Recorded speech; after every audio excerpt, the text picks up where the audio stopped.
you to be a regular starter and see Mo step up in the way that he did tonight? What was that like to just see, especially like his offensive game go off? Yeah, Mo's been huge for us all year. And for him to come in and do his role, a guy that's super versatile on the defensive end, can switch 1 through 5. He's been shooting the ball really well and get down early. He's a really talented player, and I think his ceiling is something that no one can really predict. And I'm excited to see where he can get to. Asa, are you part of the Breakfast Club with Mo? Oh, yes, sir. Can you tell us a little about that and how that's helped you guys? Yeah, it's just, it's really good for us, to, get in early, get the shots up against the coaching staff, and it's just all about getting reps. How has that kind of helped you get to this point of being able to contribute in a game like this? Yeah, I'm a gym rat. I always stay in the gym, always put in the extra work, and just show tonight it's the next man up, and I had an opportunity, and it just feels great that my teammates and my coaching staff has confidence in me. And Dyson, I was curious, what was your reaction when Mo dropped in that floater on the first trip? Yeah, no, that's something he's been working on. So for him to get that floater going, something that I think he should be shooting more of it. Yeah, if I dump it off to him and he's going to shoot that floater, I'm very happy. Dyson, for you, 13 assists. I know that's a career high for you. I'm just curious, how do you feel like that has kind of developed over your 2 years here in Atlanta? Yeah, I think just trying to get 2 feet in the paint, find my teammates. A big emphasis for us before the game was to have eyes out and shoot the ball. So yeah, got my eyes out, had my teammates, big Ace, come in and made some big shots. Mo was making shots key. Like everyone really stepped up today. So yeah, I'll just try to be aggressive, get in the paint, and then find my teammates. Dyson, to your left, man. Apologies if this has already been brought up, but like the fact that you had to take on that defender role primarily on Luka, as well as take on a role that you haven't been in a whole lot this season as far as like facilitating the offense, starting plays.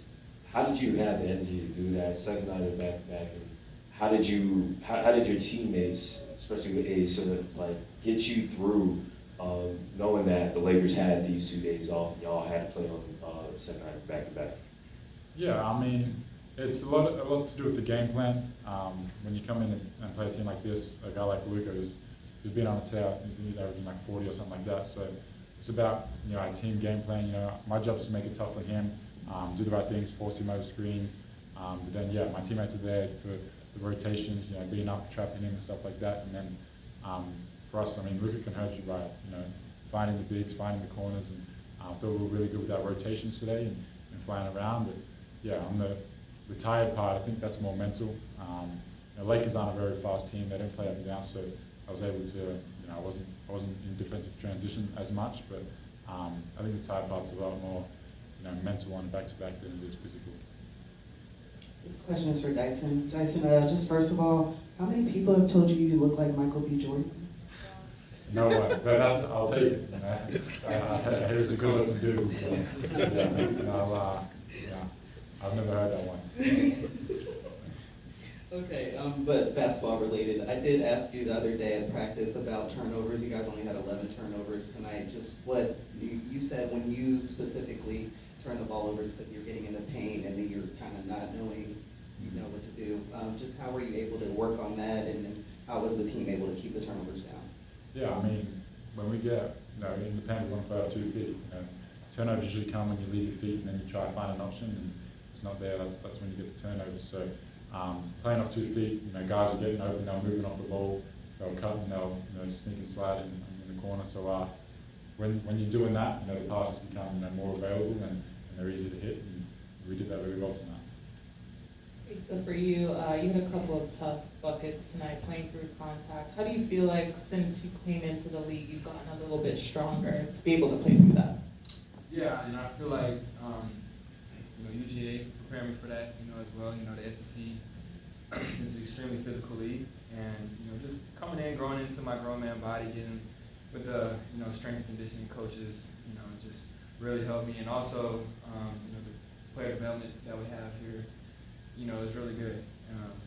Like I said earlier, the Breakfast Club, you know, playing off 2 feet, you know, playing with the bump, you know, just something that I'm trying to add to my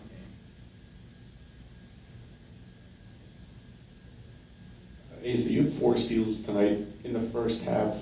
How do you have that knack to kind of get in the passing lanes or even on the ball and also take it all the way for a fast break bucket?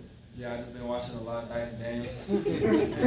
You know my route well. Yeah, just been watching Dice a lot, but also just being in the right spots. You know, on the defensive side, you know, just being that free safety in the back, and you know, just having active hands. Thanks, guys.